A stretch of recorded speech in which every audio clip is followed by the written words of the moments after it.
క్రీస్తు నామమున అందరికీ వందనములు. నేడున్న చాలామంది యువకులు స్త్రీ అనే మాయలో పడి తమ జీవితాన్ని వ్యర్థంగా గడుపుతూ చివరికి నరకానికి వెళ్లే త్రోవలో తమ అడుగులను వేస్తున్నారు. కాబట్టి దీనినే చాలామంది స్త్రీలు అనుకువగా తీసుకొని తమకున్న రూపాన్ని మరియు దేహాన్ని మరింత అందముగా తయారు చేసుకోవడానికి ఎన్నో లక్షలను ఖర్చు పెడుతూ చివరికి తమ అందము ద్వారా ఎంతోమంది యువకులను మోసం చేస్తూ వారి దగ్గర ఉన్న ధనాన్ని దోచుకునేందుకు ప్రయత్నిస్తున్నారు. మరికొంతమంది స్త్రీలు తమకున్న సౌందర్యమును బట్టి ఎంతో గర్వించి పొగరు పడుతూ లోకంలో పడిపోయి దేవునినే మర్చిపోయారు. కానీ అందము శాశ్వతము కాదని, వయస్సు పెరుగుతున్న కొద్దీ తమ రూపములోనూ దేహములోనూ మార్పులు జరుగుతాయని, అలానే ఎవరైతే సౌందర్యమును చూసుకుని దేవుడిని విడిచి గర్విస్తున్నారో వారికి ఒకనాడు దేవుడు ఆ సౌందర్యము లేకుండా చేస్తాడని మర్చిపోతున్నారు.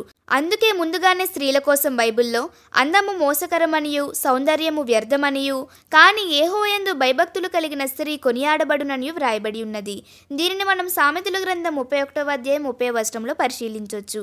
కాబట్టి మనం కూడా దేవుని చేత బుద్ధి చెప్పించుకునే స్త్రీల వలె కాక యెహోవాయందు భయభక్తులు కలిగి ఉండి బైబిల్లోనే తమకంటూ ఒక చరిత్రను నిలుపుకున్న ఒక ఎస్తేరును, రూతును, శారా గారిని మాదిరిగా తీసుకొని మన సత్క్రియలతో మనలను మనం అలంకరించుకొని దేవుని దృష్టిలో ప్రియమైన వారిగా జీవిద్దాం. ఆమేన్.